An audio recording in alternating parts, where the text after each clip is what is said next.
अस्सलाम वालेकुम my dears. I hope that आप सब ठीक होंगे। माय डियर्स, आज का हमारा टॉपिक ऑफ डिस्कशन है डिफिकेशन रिफ्लेक्स इन एडल्ट, यानी बड़ों के अंदर जो अनडाइजेस्टेड फूड का एलिमिनेशन है, बाहर निकलना है, जो गैर हजमशुदा खुराक है, जब वो अनस के ज़रिए बाहर निकलता है तो उसकी वो किस तरह होता है, उसकी एक्शन रिफ्लेक्स किस तरह होता है। तो इसको आज हम डिस्कस करेंगे, पढ़ेंगे, स्टडी करेंगे। माय डियर्स, देखिए,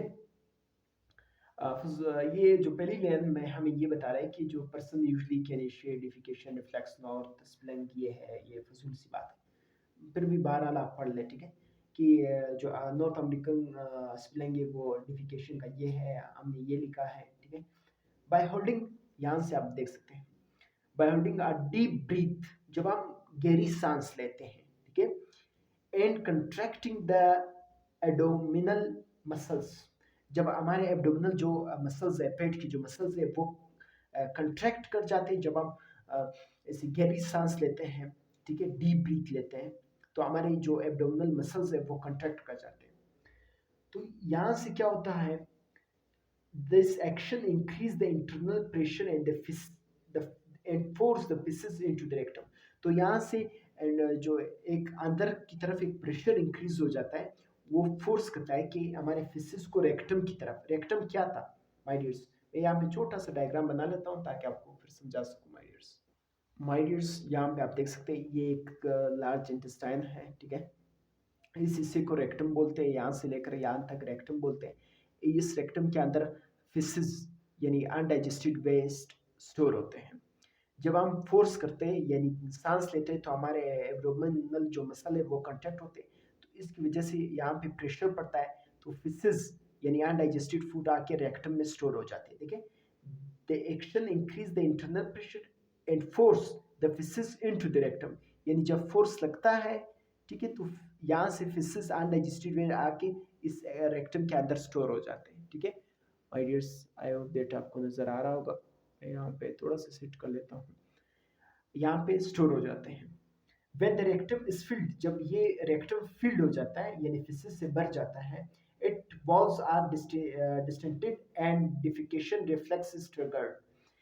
तो यहाँ पे क्या होता है, जब ये भर जाता है यानी ये रेक्टम जो है फिसिस से भर जाता है, तो एक फूलना शुरू हो जाता है, जिसकी वजह से वो यहाँ पे जो स्पेंटर्स है वो इनवॉलेंट्री वो ओपन हो जाते हैं। और अगर बाहर वाला स्पेंटर्स जो वन एंट्री है जो हमारे कंट्रोल में है अनस का, अगर हम उसको खोल देते हैं तो फिसिस यहाँ से एलिमिनेट हो जाते हैं माय डियर्स। अभी बुक की लाइंस को देखते हैं। When the rectum is filled, जब रेक्टम फिसिस से भर जाते हैं, it wall is destinated and defecation reflex triggered, ठीक है। और जो डिफिकेशन रिफ्लेक्स है वो हो जाता है, is the result peristalsis wave in the descending colon stimulate. Peristalsis descending colon कौन सा था, ये कॉलन, ये डिसेंडिंग कॉलन था, ये असेंडिंग कॉलन था, और ये ट्रांसवर्स कॉलन था। पिछले लेक्चर्स में हमने इसको डिस्कस किया था। यहाँ डिसेंडिंग कॉलम में एक पेरिस्टाल्टिक वेव प्रोड्यूस हो जाता है। पेरिस्टाल्टिक वेव्स क्या है, जो हमने पिछले वहाँ पे पढ़ा था कि इसमें सर्कुलर मसल कंट्रैक्ट होते हैं, पेरिस्टालसिस के टॉपिक में आप उस वहाँ पे देख सकते हैं। And the internal and Anal Anal स्पेंटर्स relax, ठीक है, ये जो अनल का स्पेंटर्स है वो रिलैक्स हो जाते हैं, यानी यहाँ से कंट्रैक्ट होके ये ओपन होके आगे आना शुरू हो जाते हैं। फिर अगर आप बाहर वाली स्पेंटर्स को वो वन एंट्री है वो आपके कंट्रोल में अगर आप ओपन करते हैं तो यहाँ से आपके पीसेस एलिमिनेट आउट हो जाते हैं। The external ulnar sphincters are signal to relax and the feces are forced to the outside। तो feces बाहर की जानिब आना शुरू हो जाते हैं। The defecation reflex persists only for a few minutes and quickly dies, ठीक है। और कुछ वक्त के बाद आप थोड़ी बहुत आपको महसूस होगा यहाँ पे, ठीक है, कि भाई ज़रूरत होगी कि आपको डिफिकेशन कर ले, फिसिस को एलिमिनेट कर ले, ठीक है। और अगर आप चाहेंगे तो वो कर सकते हैं। After some usually can inhibit defecation voluntary.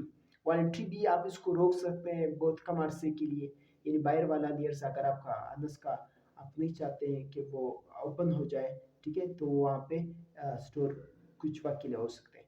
Bye keeping the external sphincters contract, लेकिन वो जो एक्सटर्नल बाहर वाले स्फिंक्टर्स है उसको आपने कंट्रैक्ट करके रखना है, यानी ओपन नहीं रखना है।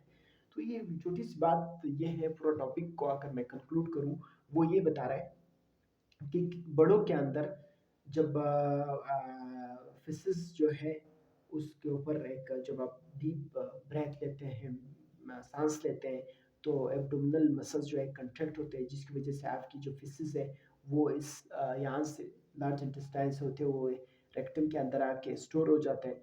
फिर जब आपको ज़रूरत पड़े तो आप इसे निकाल सकते हैं, ना पड़े तो आप स्टोर भी कर सकते हैं माइनर्स। तो थोड़ी बहुत हँसी मज़ाक वाली बातें थी। एकदम मुश्किल नहीं था, आपने इसको एक दफ़ा फिर रीड आउट कर लेना है। इसमें कोई ऐसी इम्पोर्टेंट बात भी नहीं है। इंशाल्लाह नेक्स्ट लेक्चर्स में हम डिफिकेशन रिफ्लेक्स इन जो फेंट्स हैं, यानी बच्चों के अंदर, वो डिस्कस करेंगे। तो तब तक के लिए अपने उस्ताद वकील अहमद को इजाज़त दीजिए। अल्लाह हाफ़िज़।